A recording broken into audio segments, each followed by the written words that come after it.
Magandang araw po sa inyong lahat. Bago natin simulan ang kwento, ay muli ko lang pong hihilingin sa inyong mga mabubuting puso na pumindot ng like at mag-comment na rin ng kahit present man lang. Siguro naman hindi yun magdudulot sa inyo ng malaking perwisyo, di ba? Pindutin na habang nakikinig. Salamat sa iyo, katribo ah.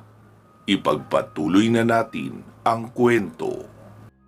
Habang mahimbing ang aking tulog, ay bigla akong napabalikwas sabay bangon dahil nakarinig ako ng sunod-sunod na putok ng baril.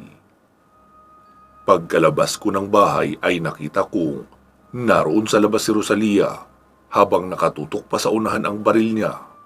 Sabi ko naman, "Oh, ano nangyari, mahal?" Sumagot naman ito, "Sabi mo kasi kapag may nagbenta ng prutas o gulay, ay abangan ko dahil maaaring mga aswang lang iyon na nagpapanggap na pangkaraniwang tao na nagtitinda. May maglola kasi na nagtitinda daw sila ng gulay. Sabi ko, hindi ako bibili. Pero mapilit yung lola dahil kailangan ko raw ng sustansya ng gulay. Mukha raw kasi akong kulang sa sustansya. Kaya ayun, pinaulanan ko kaagad ng bala." Napabulalas naman si Tingting na nasa likuran ko na pala. "Ha? Sinabihan ka lang na mukhang kulang sa sustansya? Pinaulanan mo na agad ng bala?" "Oo, kasi panghuhusga yun sa akin eh. Hindi porket maputi ako ay kulang na ako sa sustansya ng gulay. Pero mukhang tama ka, mahal. Mga aswang nga sila. Ayun yung bayong nila oh, naiwan o magtakbuhan. Wala namang laman na kahit ano." Sabi ko naman habang natatawa, "Ay, mabuti na lang at totoong aswang ang mga nakaengkwentro mo. Dahil kung normal na matanda ang nagtitinda, ay talagang kawawa naman iyon." Sabi naman ni Tingting, "Eh di, sigurado na talagang may laban tayo sa mga aswang mamayang gabi, Kuya Lino.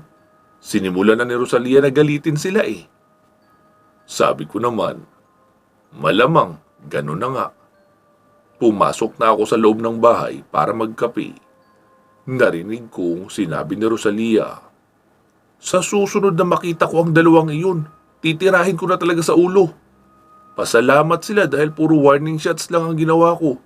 Dahil naisip ko kasi na baka mali lang din ako ng hinala, kaya hindi ko sila pinatamaan." Sabi ko naman, "Halika na rito, mahal. Magkape ka na rin muna." Sabi niya naman, "Hindi. Ayoko magkape. Matutulog na muna ako. Tutal, gising naman na kayo." "Eh si Lolo Ino pala, nasaan?" "Umalis. Pupunta raw kay Mang Doming." Sagot pa ni Rosalia sa akin. Habang nasa kusina kami ni Tingting, ay nakita ko namang pumasok si Rosalia sa kwarto namin. Sabi ko kay Tingting, "Ting, hinaan mo na kaunti ang boses mo ha. Matutulog daw si Rosalia. Paulanan tayo ng bala niyan kapag naingayan yan sa atin." "Oo, Kuya Lino, sige." Sagot naman ni Tingting. Habang nagkakape kami, ay dumating naman si Lolo Ino. "Apo, ano nangyari? Bakit may narinig kaming putok ng baril?" "Ah, wala yun, Lo. Warning shots lang ginawa ni Rosalia. May nangungulit daw kasi sa kanya ng mga aswang." "Ha? Talaga ba? Eh di kailangan na pala natin maghanda. Ibig sabihin, may dadalaw ng mga aswang mamayang gabi." "Opo, Lo. Mukhang gano'n na nga." "Sige na po, Lo. Magkape ka na muna bago mo simulan ang kung anumang plano mong gawin." "Hindi na, Apo. Nagkakape nga kami ni Doming doon sa kanila noong makarinig kami ng sunod-sunod na putok ng baril." "Eh ano palang balak mong gawin, Lo?" "Magluluto ako ng ginisang puso ng saging. Hindi ko na lalagyan ng sahog.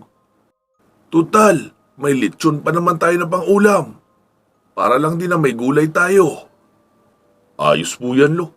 Matagal na akong hindi nakakatikim yan eh." Nagsimula na nga si Lolo sa pagluluto sa kusina. Si Tingting naman ay tulala na nakatitig sa kanyang kape. "Uy, ang lalim ng iniisip mo ah."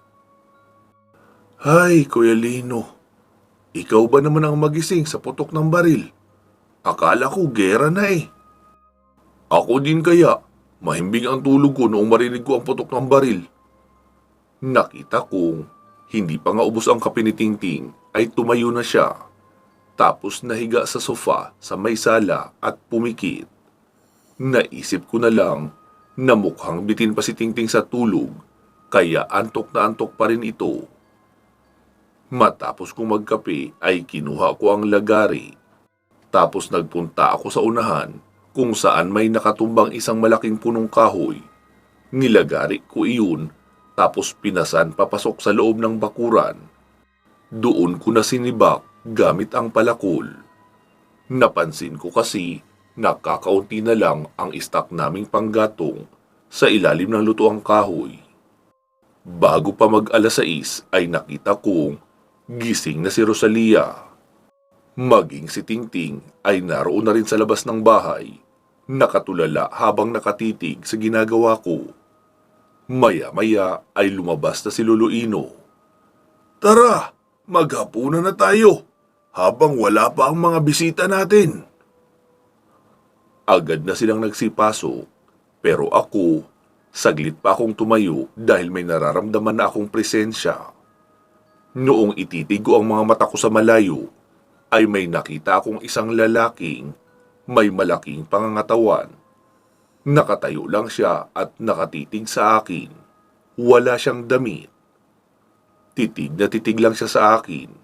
Sa kanya ko nararamdaman ang maitim na aura. Napasabi na lang ako sa sarili ko nang, mamaya na kita aasikasuhin. Kakain muna kami. Wika ko pa, tapos pumasok na rin ako sa loob ng bahay. Kuya Lino, bakit parang sumeryoso bigla ang mukha mo? May nakita akong isang bisita, pero naroon lang nakatayo sa malayo. Sabi naman ni Lolo Ino, ano ba kayo?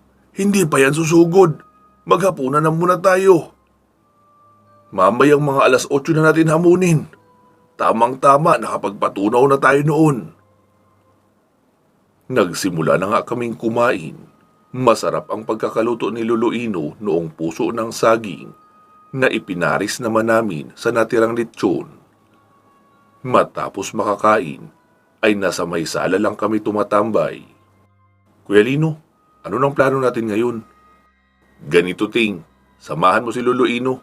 Bumaba kayo sa may pinakababa talaga. Tapos, doon kayo dumaan papabalik sa kabilang daan papaakyat. Pumunta kayo sa bahay nila Mang Duming. Bantayan nyo sila. Baka atakihin na rin sila doon ng mga aswang. Mahihirapan sila roon. Lalo at iba ang nararamdaman ko sa mga aswang na narito. Hindi sila mga aswang bahay lang. Papaano ka rito, Kuya Lino? Kami na ni Rosalia ang bahala dito. Tatawagin ko na lang din ang tropang taga-Balete para may backup kami. Doon na kayo sa may likuran dumaan ha, pagkababa nyo. Narito sa harapan ng mga kalaban, nakaabang. Nagsimula na nga maghanda si Lolo Ino at Tingting. Inabutan rin ni Rosalia si Lolo Ino ng shotgun para may magamit itong armas na pangmalayuan. Pero may dala rin naman si Lolo na itak na nakatali sa kanyang bewang. Kuya Lino, aalis na kami. Sige, mag-iingat kayo ha. Papasunurin ko sa inyo si Clea para may backup rin kayo doon. Sige Kuya Lino. Pagkaalis lang ng dalawa, ay nagbukas na ako ng pintuan sa may harapan ng bahay. Bumulong ako sa hangin. Ilang saglit pa ay nasa harapan ko na sina Clea, Rene, Ron at Ringo. Kaibigan, anong maipaglilingkod namin sa iyo? Narito na ang mga aswang na sinasabi nyo. Lalabanan natin ngayong gabi para maubos na ang mga ito. Ikaw, Clea, sundan mo sina Tingting at Lolo Ino. Naroon sila sa likuran dumaan. Papunta sila kina Mang Duming. Tulungan nyo silang protektahan sila Mang Duming. Kayo namang tatlo ang tutulong dito sa amin, Rosalia. Ilan ang nararamdaman yung aswang sa labas? Marami, kaibigan, at malalakas na uri ng aswang sila. Mga taong lobo. Tapos ang pinuno nilang matanda ay ibang lahi rin. Hindi lang namin alam kung ano. Pero malakas ang aura niya na nagmumula sa kanya. Sabi ko naman, ano, kakayanin ba natin sila? Siguro, Depende sa galing ng pakikipaglaban na ipapakita nila sa atin. Kahit pa marami at malalakas sila, kailangan na lang natin maging mas matalino. Paliwanag pa ni Ringo. Sige na, Clea, umalis ka na. Kayo naman, lalabas na tayo ng bakuran. Wika ko pa sa kanilang lahat. Mabilis na wala si Clea, tapos naglakad na nga ako papalabas ng bakuran. Si Rosalia naman ay nakaposisyon habang hawak ang kanyang mahabang baril. Naroon lang siya nakatayo sa harapan ng bahay. Rene, Ron, mabilis naman kayong tumakbo. Ikutan nyo sila sa likuran para hindi nila kayo mapaghandaan. Ikaw naman, Ringo, dito ka lang sa may harapan ng bahay. Alalayan mo si Rosalia ha, na hindi siya malapitan ng mga kalaban. Tsaka, naisip ko lang, Ringo, sabi mo sa akin noong nag-usap tayo, nasa hanggang 5 lang ang mga aswang na narito. Sa nakikita ko ngayon ay parang isang pamayanan ang mga iyan eh. Sabi naman ni Ringo, abay malay ko kaibigan kung anong ginawa nyo, kung bakit sila biglang nagalit at binitbit ang buong barangay nila. Napatingin naman ako kay Rosalia dahil naalala ko iyong pamamaril niya sa matanda at kunyaring apo na nagpapanggap na nagtitinda ng gulay. Ermitanyo, mano-manong laban muna tayo ngayon ha, kaya humanda ka. Walang problema, Lino. Palagi naman akong nakahanda. Maya-maya pa ay nakita kong meron ng hindi bababa sa 5 na papalapit na mga aswang sa amin. Nasaan yung tao pa naman sila pero mapupula ang mga mata. Albularyo! Ibigay mo sa amin ang hawak mong engkantado! Iyon lang ang kailangan namin para hindi na dumanak dito ang dugo. Sabi ko naman, hulaan ko, hindi kayo taga rito no? O sa lalawigang ito? Dahil unang-una, tinawag nyo lang ako albularyo at hindi babaylan. Pangalawa, hindi nyo rin ba alam na may pamilyang aswang na humahawak sa lalawigang ito?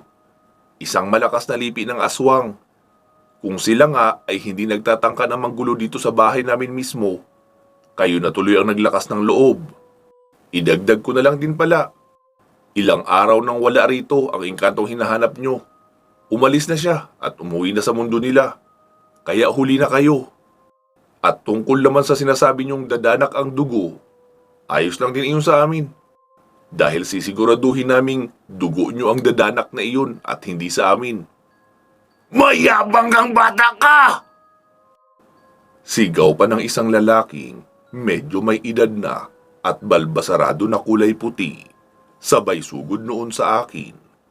Mabilis akong naglabas ng latigong yari sa kyanite. Kulay dilaw iyon na nagliliwanag. Pati ang ibang mga aswang ay nagsisugod na rin.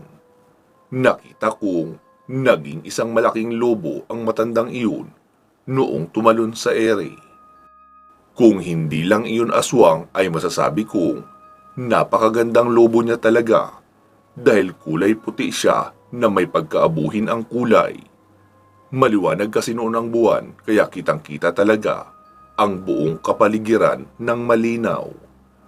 Noong hahatawin ko na sana iyon ng latigo ay may 2 nauna na nakalapit sa akin na mga lobo rin.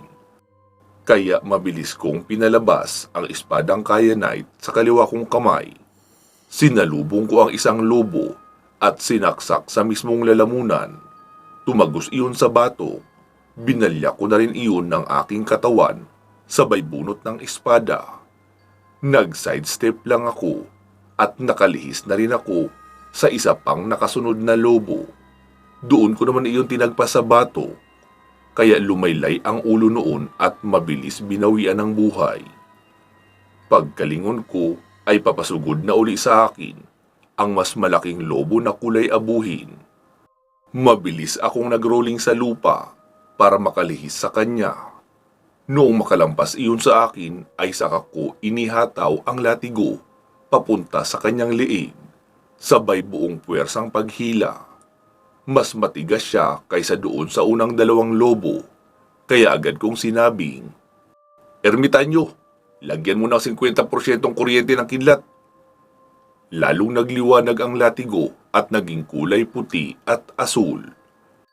Sa isang iglap lang ay naputol ang ulo ng lobo, lalo na noong hilahin ko ng malakas. Umalulong ang karamihan ng mga aswang na nakakita. Naririnig ko na rin noon ang paisa-isang putok mula sa baril na gamit ni Rosalia. Nakikita kong isa-isa ring tumitimbuwang ang mga lobo mula sa malayo na papasugod pa lang sa akin. Sa may gilid naman ng bakuran ay naroon si Ringo. Lahat ng mahawakan niyang aswang ay ipinapalo niya sa mga puno, kaya tunog ng nasaktang mga aso ang maririnig. Ang iba ay buhay pa pero nakalupasay na lang sa lupa. Hindi na makatayo dahil sa bali gawa ng pagkakahampas sa kanila ni Ringo sa puno. Mula naman sa likuran ay nagtatalsikan rin ang iba pang mga aswang na nasa anyong tao pa pero mabalahibo na ang katawan. Ang iba ay napuputulan ng ulo at meron ding nahati ang katawan.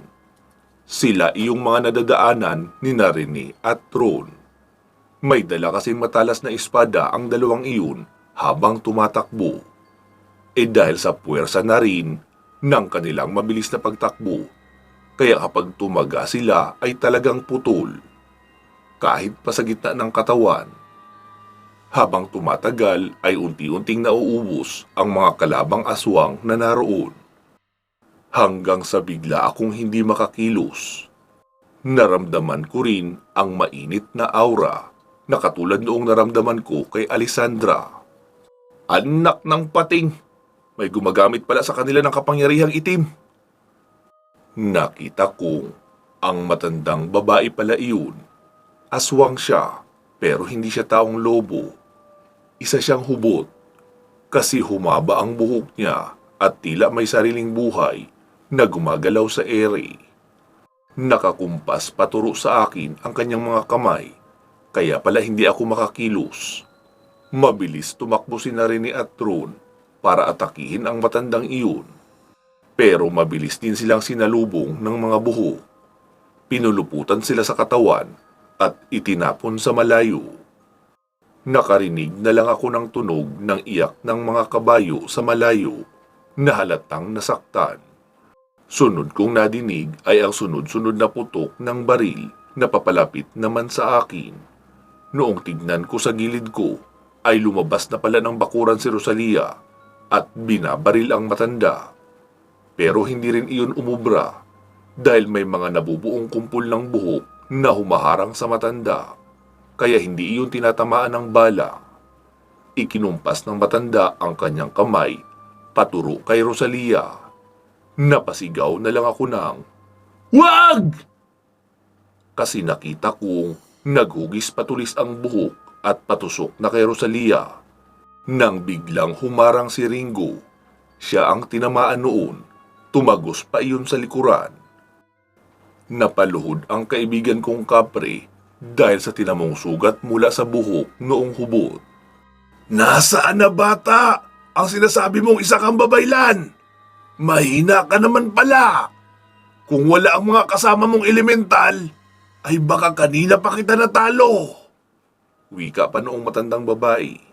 Sabi ko naman, "Napahinto mo lang ako sa pagkilos? Inisip mo na agad na panalo ka na? Malayo ka pa sa pagkapanalo, tanda." Inusal ko ang orasyon para paganahin ang kakayahan ng mutya ng sinukuan na nasa loob ko. Ilang saglit pa ay nakikita kong nagliliwanag na ang aking mga balat. Naigagalaw ko na rin ang aking mga kamay. Ako naman ang kumumpas paturo sa kanya. Narinig kong umusal siya ng maraming orasyon at mukhang ilalabas niya na lahat ng kanyang kapangyarihan na meron siya. Noong muli niyang ikumpas sa akin ang kanyang dalawang kamay, ay lumabas mula sa kanya ang kulay itim at pulang enerhiya. Diretso iyon sa akin. Pero dahil sa nakabukas na ang portal ng sinukuan sa aking katawan, kaya handa na iyong humigop ng kahit anong enerhiya sa paligid, ni hindi na nga ako nakakaramdam ng sakit. "Anong nangyayari? Bakit hindi pa rin kita nasasaktan? Iyan na ang pinakamalakas na orasyon na minana ko sa umampon sa akin na isang aswang na barak." Sabi ko naman, Hindi mo na ako masasaktan ng kapangyarihan mo dahil tinatanggap ko na at patuloy ko yung tatanggapin hanggang sa wala nang matira sa'yo. Biglang nagkaroon ng mga itim na ugat ang kanyang mukha at lalo pa siyang nagalit. Lalo ring kumapal ang mga buhok at nagkumpul-kumpul at matutulis na ang dulo. Sabay-sabay iyong sumugod papunta sa akin upang tusukin na ako.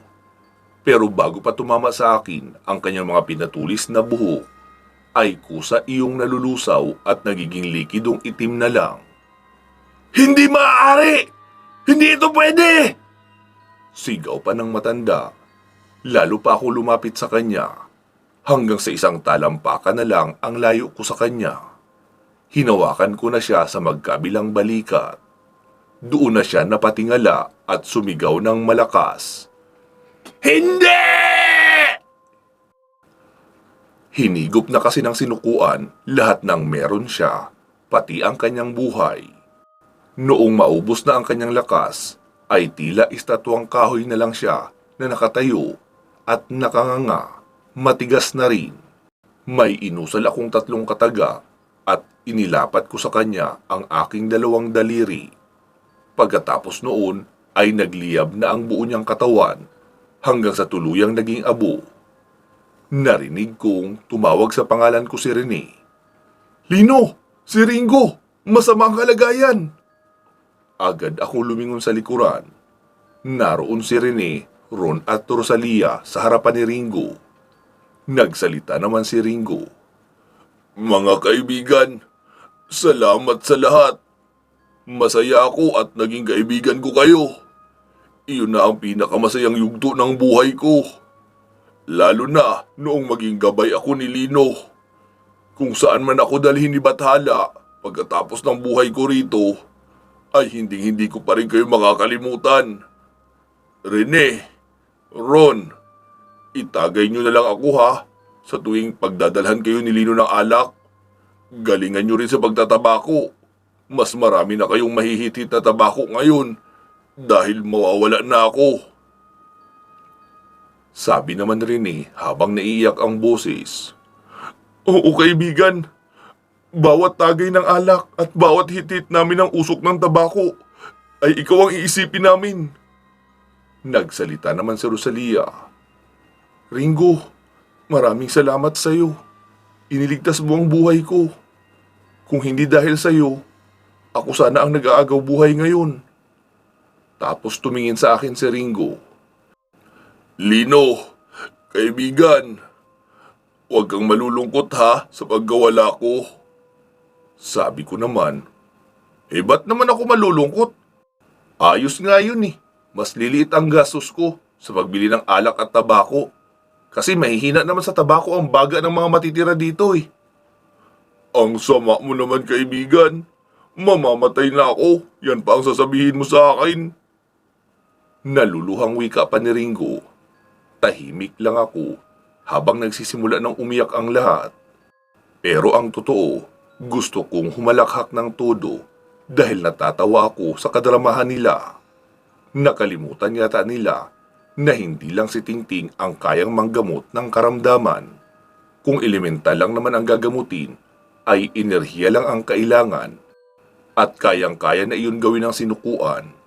Lalo at marami akong nahigop na lakas mula doon sa matandang aswang na isang hubot. Ilang sandali pa ay hindi ko na talaga napigilan ang aking pagtawa. Lahat sila ay masama ang tingin sa akin. Sabi ko naman, Ringo, itigil mo na nga yung pagsisenti mo dyan. Marami ka pang bote ng alak na itutumba at tabako na aabuhin. Tumayo ka na dyan, pupunta tayo kina Mang Doming. Hindi ko na yun magagawa kaibigan. Lumapit ako sa kanya at inilapat ko ang aking buong palad sa kanyang noo. Nagliwanag iyon ng ilang segundo. Tapos noong humupa ay inalis ko na rin agad. O ano, tara na. Baka napaano na sila Tingting roon. Kailangan na natin silang puntahan agad. Sabi naman ni Ringo. Hala, wala na ang aking sugat. Wala na rin masakit sa loob ng katawan ko. Binatukan naman ako ni Rosalia sabay sabing, Kaya mo naman palang gamutin? Hinayaan mo pa ako mag-iiyak at makonsensya? Tumawa na lang ako at sinabing, "Tara na sabi, bilisan nyo na. Baka ano nang nangyari sa kanila doon?" Nagpapahid naman silang lahat ng luha habang sumusunod sa akin sa paglalakad patungo sa bahay nila Mang Doming. Malayo pa lang kami ay nakita ko na sila Tingting, Alfred at Lolo Ino na parehong nakahawak pa rin sa itak at nakaabang. Sina Mang Doming at Mira naman ay nasa likuran na may hawak na sibat. May 4 din na aswang na wala ng buhay na nasa lupa. "Ano, Kuya Lino? Tapos na ba?" tanong pa ni Tingting. "Oo, tapos na." "Anong dahilan, Kuya Lino? Bakit biglang nagsisugod rito ang napakaraming aswang?" Sabi ko naman, "Yung matandang pinuno nila ay isa palang hubot na inampu naman ng isang barak." "Ha? Ano yung barak, Kuya Lino?" "Aswang iyon na nagmula daw sa lahi ng mga babaylan. Kaya mas may alam iyon sa lihim na karunungan na mukhang naipasa rin sa matandang hubot na iyon. Kaya mukhang may plano sila sa katawan ni Kitaro kung sakaling makuha nila. Hindi lang nila alam na wala si Kitaro sa atin, kaya sila nagpatuloy sa pagmamanman. Pero wala na, napatay ko na rin ang matandang iyon. Kayo po, Mang Doming, ayos lang po ba kayo?" Sumagot naman si Mang Doming, "Ayos naman kami, walang sugat at hindi rin nasaktan. Pero grabe ang kabakulino dahil nakita kong nagiging lobo ang mga aswang na iyon. Mas mababangis pa sila sa ibang aswang na nakita ko dati. Pero bago pa sila makarating sa amin ni Mira, ay kusa silang tumatalsik papalayo." Bigla namang lumitaw si Clea sabay sabing, "Present! Ako ang may gawa nun." Sabi ko naman, Bakit ka pa nagtatago, Clea, sa Tagabulag? Kilala ka naman nila Mang Doming." "Hindi naman para kina Mang Doming ang pagtatago ko sa Tagabulag kundi para sa mga taong lobo na iyon. Para hindi nila makita ang atake ko." "Ah, okay." Maiksing sagot ko pa. "Lino, sigurado ka bang wala nang susugod pa rito ng mga taong lobo?" tanong pa ni Mira. "Oo, Mira, wala na. Naubos na namin. At kung meron pang natira, ay siguradong mararamdaman ko iyon. O di kaya ni Clea, dahil mas malakas ang pakiramdam niya. Isa siyang diwata ng kalikasan, di ba?" "Maraming salamat sa iyo, Clea Wika pa ni Mira. Tumango lang si Clea. Pansamantala po muna natin puputulin dito ang ating kwento. Magsama-sama tayong muli sa part 198. Bago po natin tapusin ang videong ito, ay bigyan muna natin ng daan ang ating mga announcement, shoutout at pasasalamat. Gusto ko po munang ipaalam sa lahat na iyong mga kwento nating mahahaba o series ay meron pong playlist. Minsan po kasi, mahirap hanapin ang kasunod na part. Lalo at paiba-iba ang design ng cover at hindi rin magkakasunod na araw ang pag-a-upload. Meron pong playlist iyong Aswang Killer, mga kwento ni Babaylang Rico, lagim at teknolohiya ni Exy, Birador na pinagbibidahan ni Rafael. Siya nga po pala, ang karugtong ng Birador ay iyong kwentong Bangkilanon Hunters. May playlist na rin po ang Revolusyon. Sana ay masubaybayan nyo rin iyon. Bukwan lang iyon at wala ng karugtong. Ang dulo noon ay part 59 lang, wala ng kasunod. Ibig sabihin, malapit na ang pagtatapos noon. Sana ay mapakinggan nyo dahil ako na mismo ang magsasabing maganda ang kwentong iyon, lalo kung mapapakinggan nyo ng naka-playlist dahil sunod-sunod.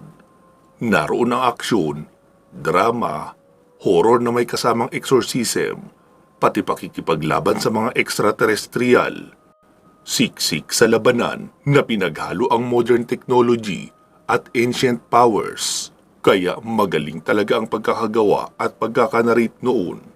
Sana po ay inyong mapakinggan ng buo. Uulitin ko lang po may playlist na iyon at malapit na ang finale. Magtungo na po tayo sa ating mga shoutout at pasasalamat. Unahin na natin si Ma'am Aida Lasimet Calfe ng Qatar. Maraming salamat po ma'am sa inyong solidong pagsuporta sa ating channel at mga projects. Sana po ay magtuloy-tuloy na ang inyong paggaling. Naway bigyan din kayo ng mahabang buhay at malusog na pangangatawan ng ating poong may kapal. Pinapasalamatan din natin si Ma'am Connie Matias Narumi ng Japan. Ingat po kayo lagi dyan ma'am ha, at naway ilayo rin kayo sa sakit. Salamat din po kina Ma'am Bernadette Arcalas ng Cooks Island, kay Ma'am Alma A. Rosales at kay Ma'am Lynn Gentilizo ng Saudi. Maraming salamat po sa inyong patuloy na pagsuporta sa ating channel at ginagawa nating pagtulong sa mga batang pinabayaan ng kanilang mga magulang. Pinapasalamatan din po natin ang ating mga current channel members na nag-join sa pamamagitan ng pagpindot sa join button sa tabi ng ating channel name dito sa YouTube. Hi po sa inyong lahat at salamat po kina Anthony Artisano, Jovi Taghap, Maria Victoria, Kevin Nang, Georgina Bati, Rose Halandumon, Senya Hikom Luquias, Lito Bueno, Lou Kira, Click and Collect Manila, Sarjane Katsdorms, Christine Olson, Liay Estoque, Celsa Escartin, Yam in Japan, Jesmar Ocampo, at kay Dean Ciudadano. Pasalamatan na rin natin ang ating tatlong masisipag na group admin at moderator na sina Ma'am Ilongga Guapa, Ma'am Gilani Fernandez, at Ma'am Gina Araga.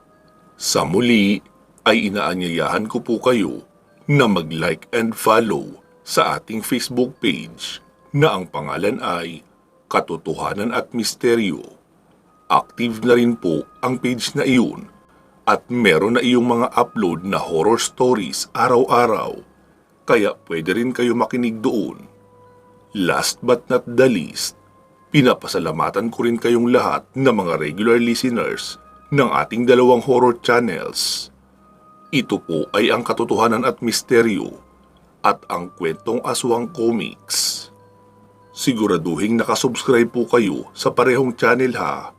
Pwede nyo na rin idagdag sa inyong pinakikinggan ang ating love story channel na ang pangalan naman noon ay Problema at Payong Kaibigan.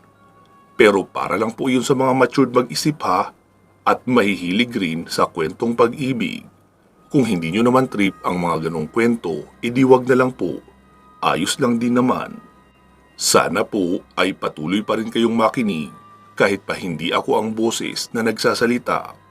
Karamihan kasi ng mga mahabang series natin ay ipinapagawa ko sa ating mga guest narrator. Pero syempre, ang Aswang Killer, Lihim ng Medalyon, at Kwento ni Babaylang Rico ay ako pa rin ang magnanarrate noon, pati na iyong mga single stories. Balikan nyo rin po sana ang mga luma nating video, iyong mga na-upload ng 2 years ago to present. Siguradong marami pa doon ang hindi nyo napapakinggan, lalo na sa mga bago lang dito sa ating channel. Maraming salamat po sa patuloy niyong suporta sa ating mga channels. Naway sa araw-araw niyong pagtambay sa YouTube ay kasama ang ating channel sa inyong dinadalaw. Kahit ako na ang huli niyong papakinggan, ay ayos pa rin iyon para sa akin.